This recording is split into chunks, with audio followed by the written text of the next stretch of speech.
I know you don't want to be injured all your life, but don't settle that case tonight. Ladies and gentlemen, welcome to this episode of the Justice Team Podcast. We're going to get a little political on this episode because we have Mr. Mike Arias, a very special guest here. Came down to San Diego for a conference, and for those of you that don't know Mike Arias, he is president of every leaders forum in the plaintiff organization in the nation. Mike, why don't you say hello? Hi guys, how are you doing? And if our YouTube listeners out there, I mean, look at this badge that Mike Arias is wearing. He's like a 5-star general. There's 20. What is all this, man? What is this? Just things you get when you're involved in certain parts of the organization. So, State president. Yeah. So we also have on... One of these I get because I'm old. The purple one's old? The purple is for stalwarts, so if you're old, you get that one. Actually, that's if you've been a member of AAJ for longer than 25 years. I thought you just got black and blue a little more. That's true. That's true. We also have Miss Sienna Collado-Wote. Say hello. Hello. And Thank you for having me. Sienna, you are also on the board of CAOC. I am. Could you tell the listeners what that is? What that organization is and does? California Association of Consumer Attorneys, and we're part of the local boards in our organization, but this one covers all the interest of the consumer attorneys, and we go lobby and make sure our consumers are protected. Mike is the president of that, and I've been lucky enough to go up to Justice Day and lobby for those interests as well. So Mike, how important is consumer attorneys getting active politically to be able to help things as a whole? I mean, because you do a lot of it. I mean, it's got to be a full-time job for you. It is. It's one of my jobs, but I think, a lot of people ask me why I do so much of it and why I spend so much time. You guys are great trial lawyers. I consider myself a decent lawyer. We have to have the tools. We have to have the laws. We have to have the ability to advocate for our clients. And the only way you can really do that is if you have the procedures in place and the substantive law in place that allows you to bring justice to your clients. And CAOC is a lot different from CAALA, which I know you're both very involved in, because that organization is what really is the safeguard against legislation that's proposed every year by the chamber, by business interests to enact laws that will limit our clients' rights. Not just our clients' rights substantively, but also try to make your and my ability in the courtroom much harder by enacting and trying to change procedures that are hard. So for our listeners, CAOC is the statewide trial organization for us, and CAALA, CAALA.org, if you want to go, is the Los Angeles-based consumer advocate trial lawyers. And our national one is AAJ, American Association for Justice. Correct. And Mike, have you been president of all of those? So as you know, I was president of CAALA last year. I'm president of CAOC this year, and eventually I've been asked when will I do AAJ, and I will eventually. I'm involved. I chair several committees, and I do a lot of things in AAJ already. But I'm glad you raised that, Bob, because I think a lot of people don't understand why all three are so important to their practices. At CAALA, you guys are part of an organization that we are probably the best organization for educating, networking, helping our fellow brothers and sisters become great trial lawyers because of all the different educational things we do, the networking, and that's good at the local level. So we help our brethren, our sisters become better trial lawyers. At the state level, that's all where the laws are made. That's where all the procedures that you use and the laws that you use every day in the courtroom are done. And politically and legislatively, that it can't be done at the local level. Nationally, where you're here in San Diego for AAJ, most lawyers don't realize and appreciate what happens in D.C. that it has an ability to affect your practice. And you do a lot of, fundraising to help change things blue, to get things back the way that they are. Are there any things that our listeners can do, contested races or things that you see on a national level, because we have a national pool that they're listening? Are there key battlegrounds that we could help out in? There are, and let me say this. This is not really necessarily from a trial lawyer's perspective a Democratic or Republican issue. It's a civil justice issue. We back and support Republican candidates that are pro-civil justice. Wow. Yeah. So it's just a matter of finding the candidates that understand what it means to protect the little guy, to level the playing field, to make sure that people are treated fairly, and that doesn't really, for me personally, it doesn't matter if you're a Republican or Democrat. We have a Republican caucus in AAJ, and we support Republican candidates that are pro-civil justice. But across the nation over this next election cycle, the biggest issue that we all are facing, most people think it's the presidency, and I think that is going to be important because a lot of people just don't want to go through what we've gone through in the last couple of years. But in reality, it's the Senate, because of the impact that the Senate has in who it approves to be federal judges. Now, I know you guys don't spend a lot of time in federal court, but a lot of lawyers do, and the judges that are being appointed to the federal court now are scary. They're literally scary. I've seen ones that one guy never took a deposition, one guy didn't know what it was, right? Or motion eliminate, they didn't know what that was either. And we were just talking about that. I was just in a meeting on that just now with Senator Durbin, and we were talking about that, and he mentioned that same person. And fortunately, that person withdrew because he realized he was just not qualified. And that is what the Trump administration is now proposing through the Federalist Society, which is an ultra-conservative society that is having all these judges throughout the country being appointed at the district and appellate court level, which is really in reality going to just cripple a lot of the things we've all fought for decades. Wow. And I mean, can you educate some of our listeners just to take it back? Because some of us get so busy in our practices. And Mike, you said you think you're just a good trial lawyer. You were just just awarded Daily Journal Top 30 plaintiff lawyers, right?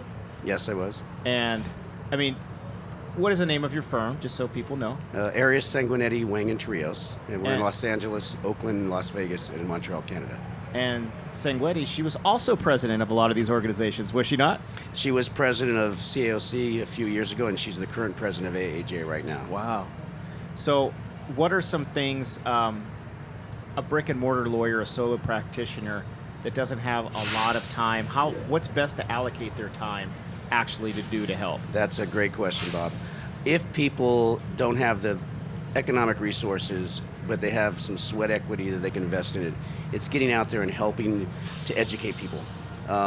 Trial lawyers, we educate juries every time we step into a courtroom. If you can take the time to educate people around you, people that aren't uncertain about certain elections, uncertain about certain issues, become educated in those, become sufficient to talk about this, and start educating people. Because the 2020 election, I think, will be the heaviest turnout election in our country's history on both sides, Republican and Democratic. And my hope is simply, I think people should vote the way they feel, but hopefully those votes and the decisions they make are based on a true understanding of the issues. Actually being educated on the issue. I think uneducated voting, I mean, it's a problem, but it's up to us to solve that problem, right? Well, what you've seen and what bothers me is the tribalism you're seeing. It doesn't matter what the issue is. If I'm a Republican and I like Trump, I'm going to vote for him. I've been very appreciative of the Republican friends I know who look at the issues and say, no, I'm going to vote on the issues and what I think is best for our country. And if we get there, which I think is what's made this country so strong, is because our true belief in everything we do. We as trial lawyers are the best examples of people that do not ever want to see people treated unfairly. Yeah. And so what do you do on I mean, how do you pick and choose your battles, Mike? Because your leaderships of these organizations, you're out there trying cases, you do a lot of education through CAALA, you run the Trial Academy. I mean, are you a clone? Did you ever see that movie Multiplicity? Yeah. Like, is there actually multiple Mikes? You know, I get that asked a lot, and I take it as a compliment. You know, I'm older than you, much older than you, and my kids are grown, and you have young kids, and so I was the same way you were. There was years ago I couldn't do what I do now, and when it got to a point where I have a 30-year-old daughter and a 27-year-old son, I don't have to worry about them. I don't have to spend my weekends with them. And I have a very understanding wife, Sarah, who you know, who understands what I do. And she truly supports me because she sees how passionate I'm about it. She sees at this stage in my career, I've been doing this for 35 years. I'm 60 years old. The last couple decades in my career, I really want to spend my time helping younger lawyers get better, making sure they have the tools and resources so that the civil justice system doesn't crumble. It's not going to crumble because I'm not around, but I want to make sure I have at least provided enough people with the tools and the resources to continue to do what we do, because I go to bed every night sleeping like a baby because I know I fight the good fight, and I just want everybody else to do the same thing. You wear the white hat. Yeah, we do. And a white collared shirt today, looking very sharp. So, just for our listeners to know, and some of the younger lawyers, they don't know that in the 90s, we were very close to I mean, capping. I mean, it was going to be a disaster, which almost happened on a proposition level. Could you just tell our listeners, because it shocked me, I had no idea about that way back. So. Yeah, they were the terrible 200s. There was a series of pieces of legislation that the chamber and corporate interests were trying to do to cripple trial lawyers. They realized that most people, if you're a corporation, you're going to pay your lawyers $1,000 an hour, and you'll pay all you need to pay to defend every issue that you need to defend as a corporation. The normal human being, the citizen that walks the street, the working class person, they don't have that ability, so the main way they get justice is through our system, which allows for contingency fees. And so every lawyer has to make money to be able to support those contingency practices. And so the chamber said, well, how can we get these guys out of here, because they're killing us, because they're winning these trials and they're showing that we're making defective products and we're bad actors, and how do we get them out of there? Well, if we can cut their fees down so they can't make a lot of money, then they'll leave. And there was a big attempt to do that. And fortunately, from a lot of people well before me, a lot of strong men and women of this organization of CAOC and CAALA and all the trial lawyers, we rallied and raised a lot of money. We educated the citizens, we educated the people to understand what this was about, and that those initiatives but it lost. was close. I mean, It was like Jeff Wells tells a story where he went to bed thinking he could no longer practice law anymore, and woke up and it barely won. I will tell you, in my long career, it was probably the most fearful time I had in my life, is my ability to practice law, because I would not be a good corporate lawyer. I would not be a good defense lawyer, just because my soul is to help the little guy, help those people that have been offended, and there was a lot of us. I don't know if I ever really feared anything else since then. It was that bad. So could you, in the past, say 12 months, could you give our listeners an idea of, when we make our donations to our political action committees, when we have people like you, boots on the ground out there, what are some bills that we were able to kill that really could have affected a pathway to justice, and what are some things that are recent or could be in the near future that is going to give us more of an access to justice? At the national or state level? Either or. So it happens every year. This year I've spent more time in Sacramento than I probably wanted to spend, going back up to meet You with stay at the Citizen Hotel. It's so nice. Citizen. Well, actually, I like the Kempton, but because it has a Peloton in the gym. What is a Peloton? It's a bike. Does it look like a pelican?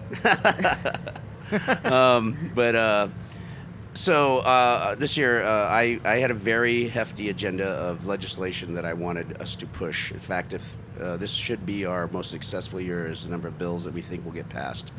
And a lot of that dealt with extending the statute of limitations for victims of sexual assault, for allowing victims of sexual assault against governmental entities, instead of having 6 months to bring your case. Now, with this new bill, they're going to literally have 3 years to which to file the government claim, and a whole another year to file after. That's huge. And that was big, because most victims of sexual assault, it takes them a while to process it and to get to the point where they want to step up. And so 6 months was just unreasonable. And Sienna, you did a lot of sex abuse cases at the DA's office. Is the same thing you saw with the type of people that were just afraid to say or do anything? Yeah, a lot of times they're just like feeling guilty and trying to process, like you were saying. So it's hard for them to come forward and even do the criminal side of it. I can't imagine the civil, where they're exposed to being deposed, for 7-8 hours and putting their whole life under subpoena and being exposed to like everything that they have out there. So this is a great option. We have a couple cases currently that we're working on against LAUSD, so I know that we were right close to the 6-month statute of limitations. So this is great. Thanks. Mm-hmm. So there's other types of legislation. I'd love to talk about it, but why don't you talk about the insurance bill that you want to bring up that we're like lobbying at Justice Day? They were trying to like the minimums. Oh, well, that's gonna be a project over time, because there's a couple projects that I personally am going to be. In fact, I have meetings tomorrow on it. There's 2 big injustices in California that I'm going to work on even after my presidency is over, and I'm putting together teams and that are going to work on these. And one is, of course, to adjust our minimum insurance requirements in California, which are one of the lowest in the country. And we also have stacking, or in other words, where they pile them on top of each other. So if you have a $15,000 UM policy and you get hit by a driver with a $15,000 policy, you get 0 because you're offset by that amount. So I'm going to be working on that. There's a lot of us that will be working on that. The other is MICRA. MICRA is something that I'm going to be spending a lot of my quote-unquote free time when I'm done with this, putting together. We've already got a judicial approach that we've been working on with some very good lawyers to hopefully get the process maybe resolved through the Supreme Court.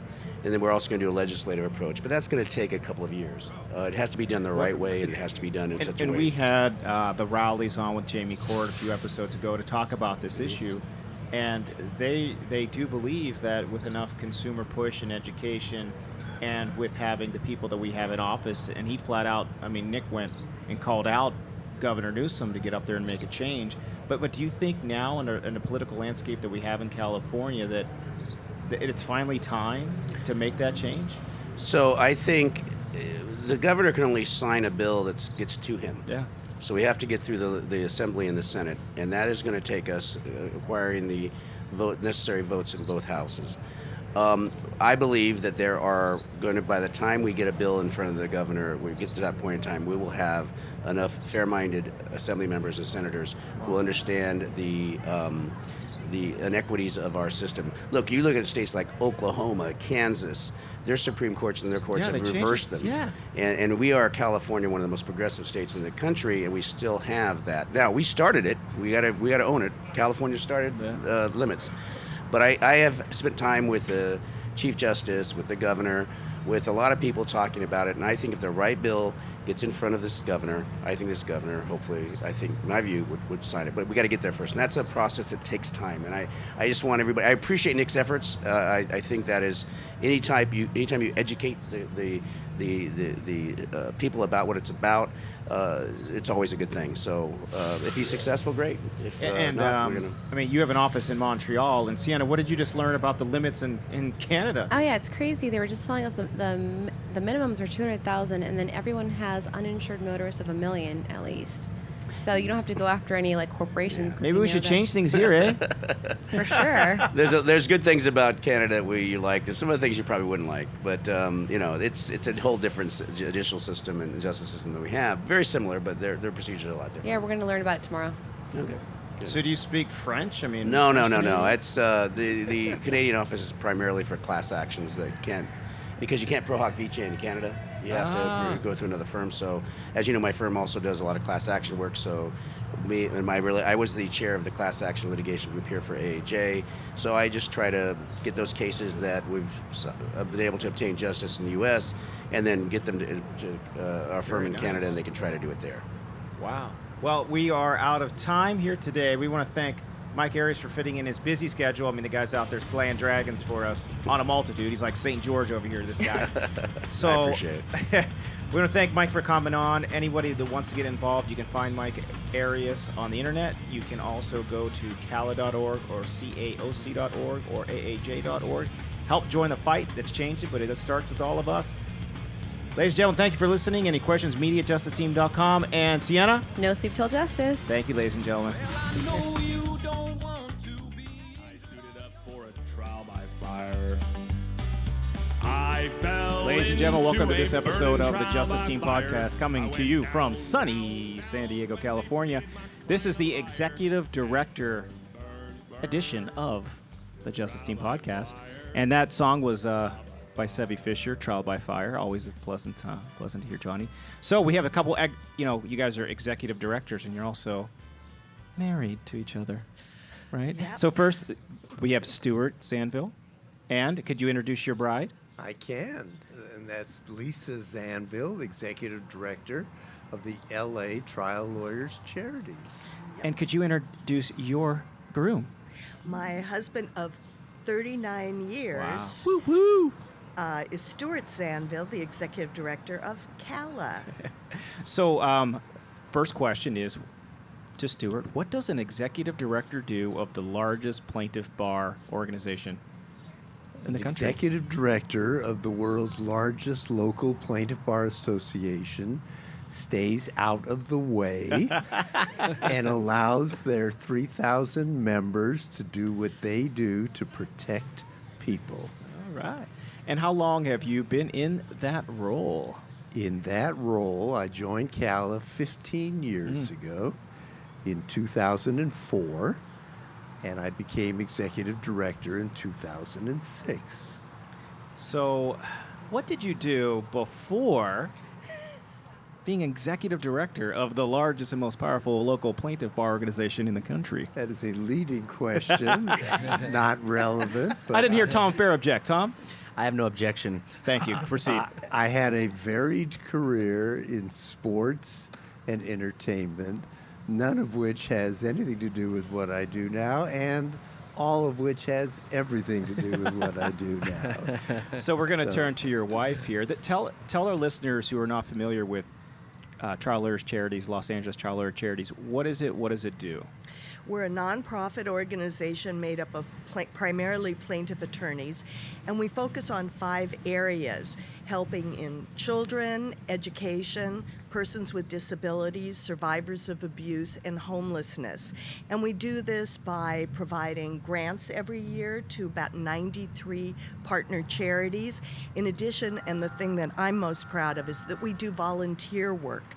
So every month there is a service project that we do with bringing in anybody who wants to volunteer, but primarily it's plaintiff attorneys, their families, vendors, people who want to help give back to the community. And that's helpful for those younger lawyers who don't necessarily have the money to give, but they have the time. Right? They have the time. And what we try to do is create these sort of turnkey type events. So all you have to do is show up. So for example, a few weeks ago, we painted the classrooms at the Exceptional Children's Foundation, or we are gardening at Vista Del Mar and planting a vegetable garden there. But we also have 2 special events that we create ourselves. One is coming up August 10th, which is our Great Trike Giveaway, which is incredible, and if you haven't signed up for it, be sure to sign up. We raise money to buy retrofitted bicycles for special needs kids. So these are kids who can't ride what we would consider an ordinary or normal bicycle, and they're customized. If one of our listeners wants to get information or contact LATLC, what's the best way to do it? It's the best way is to go to our website, which is latlc.org, or to call our office at 844-44-LATLC. And it's a 501c3. 501c3, so it's tax deductible to donate to us, and it's just a great organization.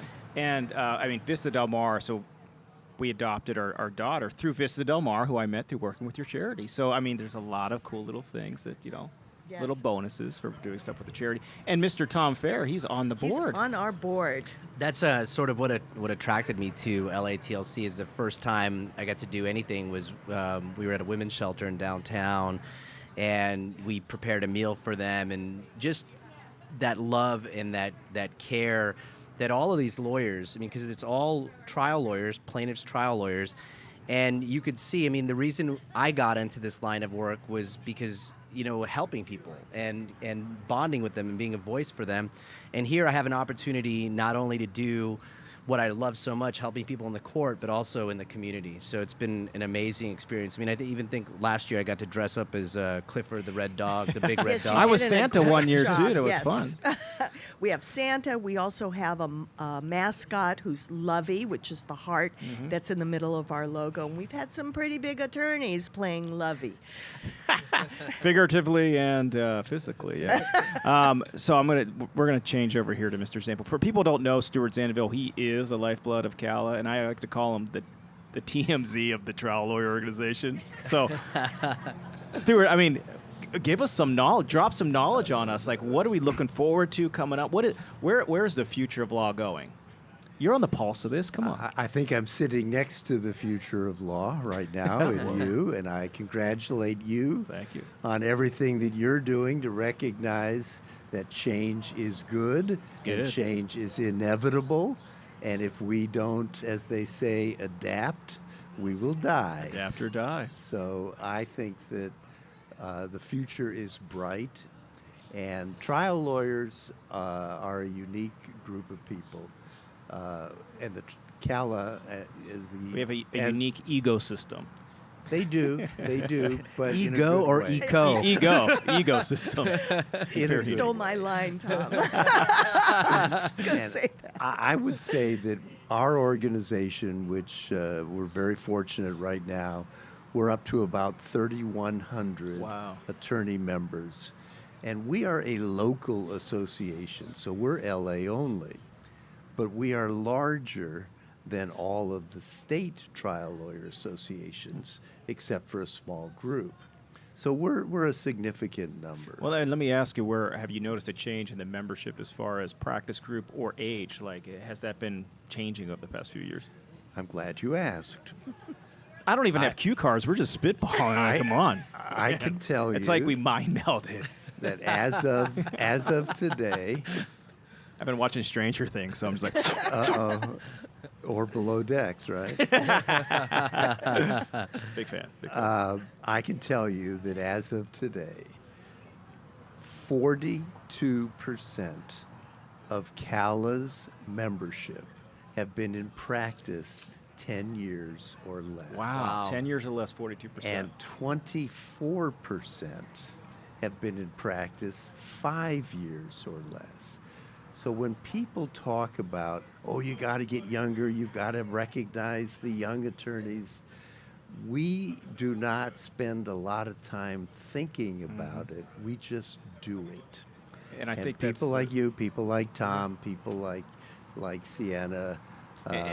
it's changing now. You shouldn't have to wait 10 years to try a case or 10 years to take a deposition or to be your own brand, your own firm. I mean, we see it now in CAALA. These people are starting their own companies, their own brand, doing things their own way right out of law school within 5 years. And they're impatient. They don't want to be tied to the traditional ways of doing their business. But they also recognize that they have a remarkable resource in the 3,100 attorneys who are also members. And I was not involved in legal associations before. I was the head of public relations for the LA Lakers. Wait, who? The LA what? Yeah, a Oh, long Bob, time ago. Bob, you can't be doing that. I mean, Long Wait, I thought time ago. I thought that was like the Milwaukee Lakers or something. Different topic. But Lando Lakes? I love but their butter. when I joined and when I became aware that CAALA is different from any other association because CAALA allows its members to reach out to each other, and they become a very valuable resource to them.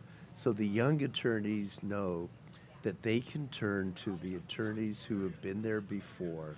And let's face it, it all started a long time ago. The challenges are the same. The technology changes, but the issues of protecting people from unsafe medicine, unsafe products, and unfair business practices, it's been the same forever. And we can level the playing fields with organizations like CAALA. We can give back with organizations like LATLC. This is a short segment, so I want to thank our two special guests. We literally pulled them off the streets. I got so excited to see them. Every time I see you two, I get such a big smile on my face. But more information, www.latlc.org and www.CAALA.org. You can also call Mr. Zanville anytime at any hour, and he'll be sure to give you the gossip of any trial lawyer that's going down with a price. You will owe him something. and if you're not a member of either of those organizations, please check it out and become a member because these are great organizations to be a part of. Yep, everybody giving back. So, ladies and gentlemen, thank you for coming on, our two special guests. And remember, Tom, what? No sleep till justice. Justice. Thank you. Law is a burning thing. Welcome to another episode of the Justice Team podcast. We're coming from San Diego in the Justice Team Airstream, I like to call it. It's our mobile podcast unit. We have Evan Garcia to my left. Say hi, Evan. Hi, Evan. We have Murat Abehan to my far right. Say hi, Murat. Hi, Murat. And our guest for this episode is Michael Cowen. Say hi, Michael. Hi, how you doing? I'm going to break the chain and not just say hi, There Michael. you go. There you go. And it's Cowen. Cowen. Like a cow, like the farm okay. animal. Cowen, gotcha. Moo, Okay. Cowen. Gotcha.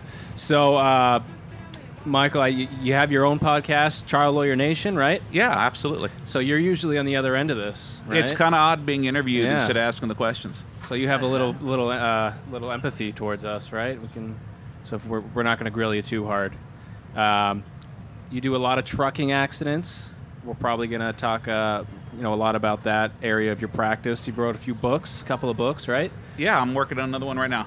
And what are we allowed to know what that is? Yeah, or I'm is that working top on secret? I'm working on a trucking book. It's been a labor of love for a couple years, trying to find the time to finish it. Where and tell our viewers where you're based out of and your firm and everything. I'm based out of San Antonio, Texas. I've got an 8-lawyer firm, Cowen, Rodriguez, Peacock. We do cases mainly in Texas, but for the right case, we go anywhere. So we've been everywhere this year, from North Carolina to Florida to California and everywhere in between. And we got a fellow Texan to my left. Oh, really? Evan. All right, yeah, from outside of Houston. Clear Okay. Lake. I'm from Brownsville originally, way down south. Yeah, born in Brownsville. Nice. Really? So, Yep. My dad's from Brownsville. There you go. So, yeah. Wow, I'm like 9th generation from Brownsville.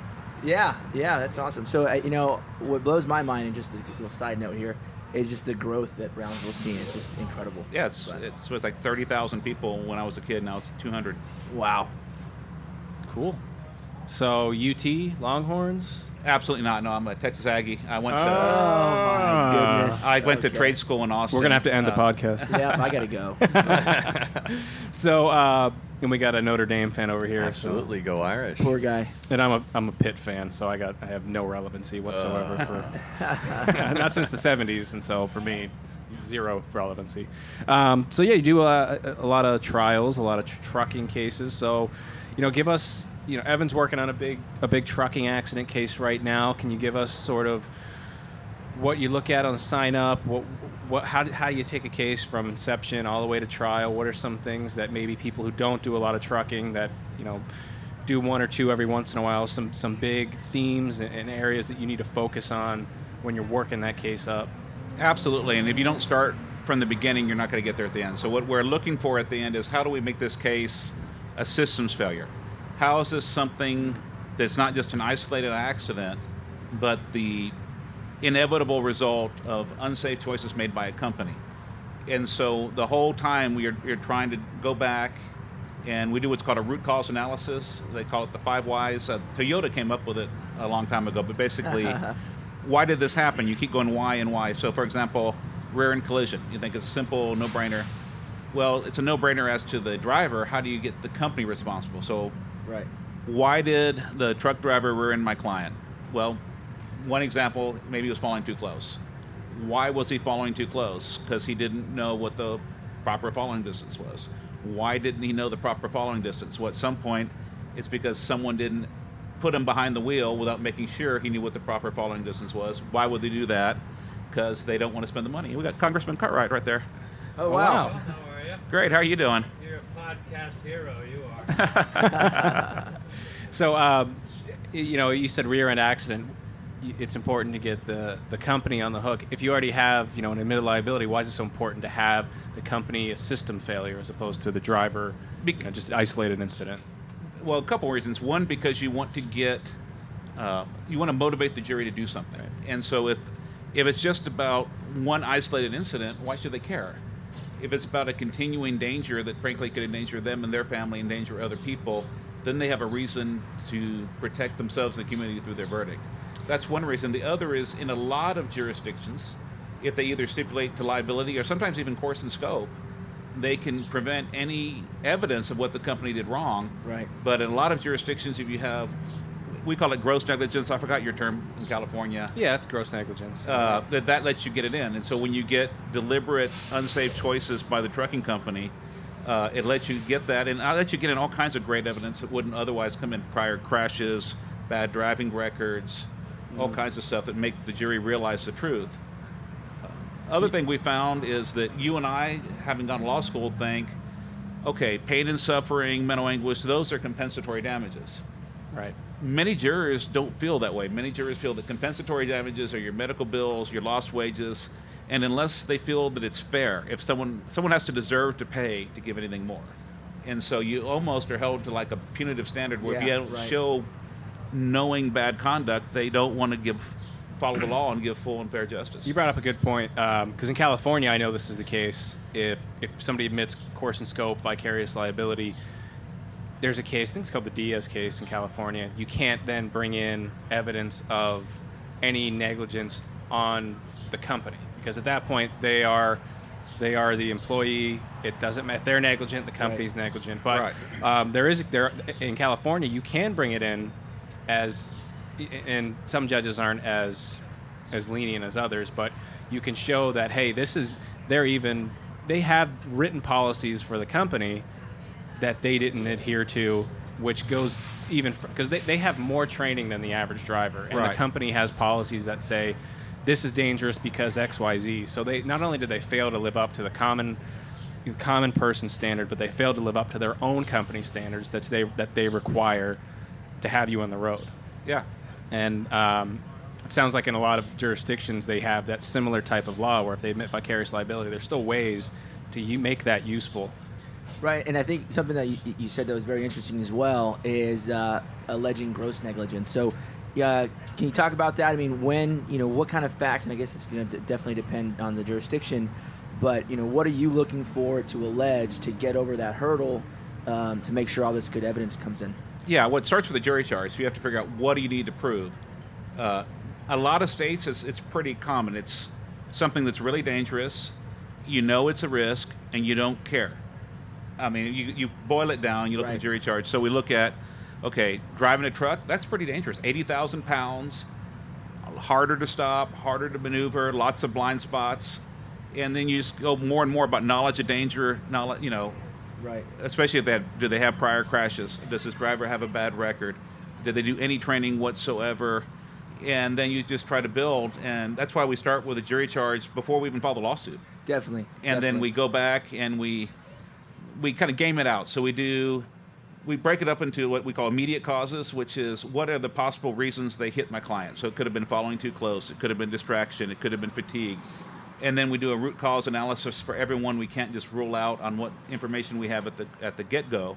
Mm-hmm. And then we come up with our plan for how do we get to gross, what discovery do we need to try to get this, what other outside investigation do we need to do to try to get this. Right. It's a lot of work, but honestly, since we moved from the more of the volume practice to doing this, our income per lawyer has just skyrocketed. Right. Because we're just doing a lot better on the cases. I have a non sequitur. Murat asked me this question the other day. You drive in California, you're on the highways a lot. What you notice something about hubcaps on semis? Yeah, those kind of spikes that stick out of the tires on the sides. Yeah, what's is that just a look? I think you looked it up. I looked it up. Apparently, it's just a styling thing. Yeah. So that and Playboy the mud flaps and. You ever see the lug nuts? They're just Yeah. I thought they were spikes. Yeah. I thought there was a purpose behind them. Yeah, I thought it was a defensive thing, like stay away, but it's just a look. I always thought it was like a road warrior type thing. Do you ever have a case with lug nuts tearing tires or holes in the side of cars? And that's something Murat notices on the freeway. Yeah. Stay away from trucks. I've had it where the lug nuts came off, the tire flew off, and that's a real bad thing. Oh, wow. Yeah. Wow. I've actually, I've had, I guess my dad's a physician, and he had a patient who had a lug nut go through the windshield and actually hit this gentleman in the chest and, caused a severe crash. It was pretty crazy. Well, absolutely. When things are coming out at 60, 70 miles an hour, you have a vehicle coming the other way at 60, 70 miles an hour. I mean, the one we had where you wouldn't think of it, a tire comes off the trailer, but when it hit this woman's Honda Accord, it's like a knife going through butter. Went right through the roof, took her head right off. It was awful. Gosh, that's terrible. And the other interesting thing that we do a fair amount of trucking accidents. It's certainly not specialized practice. We do a pretty wide range motor vehicle accidents. But to be a driver for, I call them death machines. They're massive vehicles. You have to have a very particular sort of training, and you have to go to the Department of Labor, not Department of Labor, but DMV. You have to have constant physicals to make sure you're in good shape, right? That can be something that's the theory, but it's not that big of a deal. I mean, the truck driving schools, they have a huge driver shortage because the job sucks. Yeah. Okay. My dad was a truck driver for 30 years. It sucks because the trucking industry has chosen to make it suck because they pay them by the mile, and so all the time that you're waiting to be loaded, waiting to be unloaded, stuck in traffic, having to get the truck fixed. You don't get paid for any of that. And so they have a 14-hour workday, but to make a living, you have to cheat and work more than 14 hours a day. Can you imagine, like, I've worked 14 hours a day as a lawyer, which is honestly a lot easier than being a trucker. We're not loading, we're not unloading, we don't have all that time behind the wheel. And then to have to work more than that and do it day after day after day, it's awful. And so the job sucks so much they have turnover, and you don't make the money you think you're going to make most of the time. And so, the truck driving schools just aren't that great at training. And there's some really good literature out there, even from the DOT, about just because you have a commercial vehicle driver's license, a CDL, that just means that you've got the very, very basic minimal standards. Right. You need what's called driver finishing, and a lot of these companies, they don't do it, or they have like a fake program. Like a lot of the big companies, they'll say, "Oh, we're going to team drive you. You're going to have a driver trainer." Yeah. But that driver trainer's asleep in the sleeper cab where you're driving, because he makes money on your hours, on your miles, makes money on his miles. And how are you getting trained when your trainer's asleep? Right. And so it's really same for the physicals. I mean, there's doctors that sign anybody off. It doesn't matter whether you're really good or not. I know Evan has some questions about the coverage when you're dealing with the actual trailers, hauling capacities. Yeah, exactly. And I think, I guess you can just generally call it finding the coverage.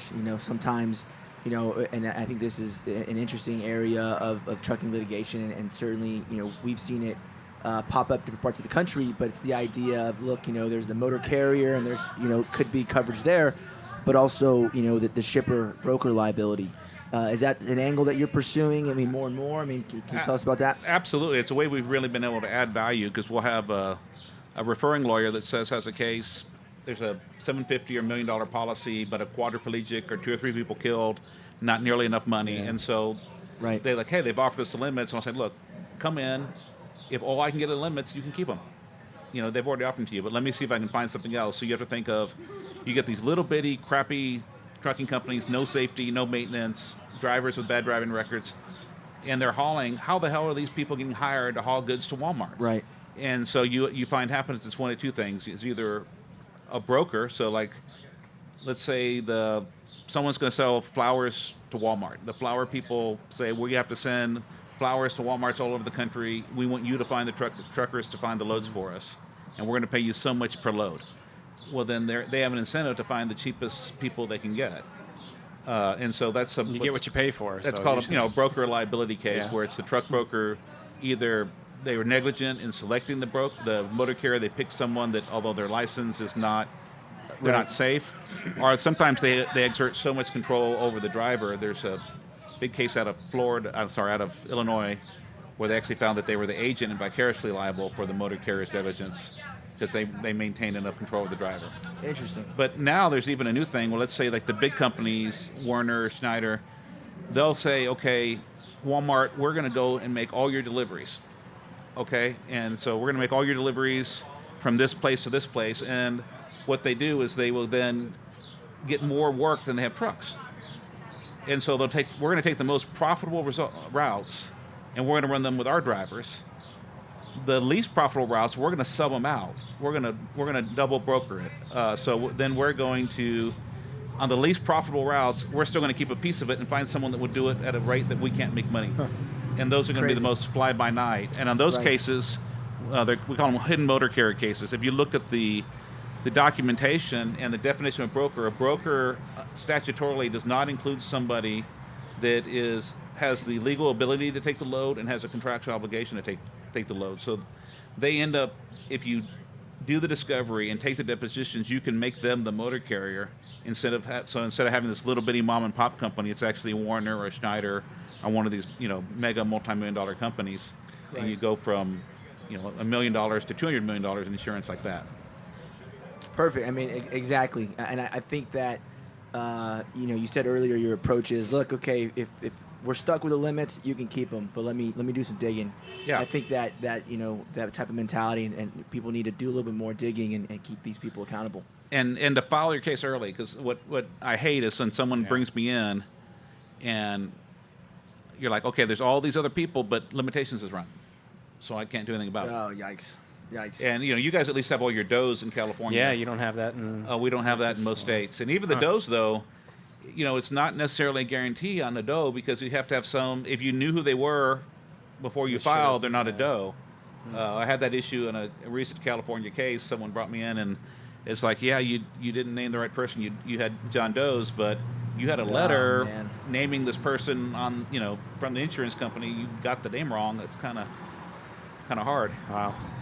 So I want to fast forward a little bit to trial phase. You're a trial lawyer podcast, Trial Lawyer Nation.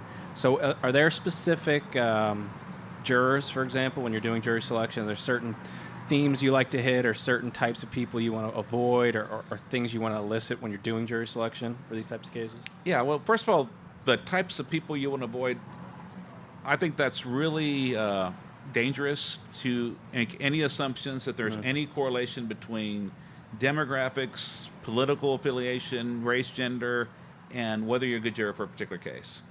Because human beings are human beings, and different people that look the same are going to have very different opinions on things. And it's dangerous and actually a bit demeaning to say, well, because so-and-so's in this race, they're going to think like this. Not necessarily. That's a very dangerous. And even if you could say, well, politically, 80% of people think this way, well, that means you have a 20% chance this person doesn't. And so you got to talk to people. And so what I used to do is try to think, who do I not want? And I'm actually kind of doing it differently now. I'm doing it more inclusive. Like, who do I want? And so, have you ever heard of Sari de la Motte? No. She's a great, she works with lawyers. She's got a book coming out with trial guides later this year. She's really worked with me on who is my ideal juror. So what I look at is, what does someone need to believe to rule for me, to do what I want? What are their beliefs? So, for example, if I have a case where the property damage isn't that bad, they have to believe that you can get hurt even though the property damage doesn't look bad. I need someone to believe that awarding money to people in lawsuits makes the world a better place, and it's a good thing to do. If I gave my client advice on what doctor to see, they have to believe that it's nothing wrong with that. And so I'm looking for what my ideal jury believes, and then I'm trying to get questions to elicit who are those people. And as a byproduct, you'll find the people who aren't those people. And I work a lot more on just trying to form a good group. And we had a recent case, my partner Mallory and I tried, very small medical. I mean, it was a broken leg with like $44,000 in meds. We didn't even introduce the bills. And one of the jurors, he was 27-year-old Anglo active duty Marine. I didn't even know they let you be on jury duty when you're active duty, but they did. If you looked him up on social media, hyper conservative. But in talking to him in voir dire, one of our issues we had is our lady lived in Mexico. She was on a bus coming from Mexico to the U.S. to visit family. And after she got hurt, she went back down to Mexico, lived in a little village. She never owned a car, never owned a phone. And I was worried jurors might think, well, $100 here is worth $10,000 there.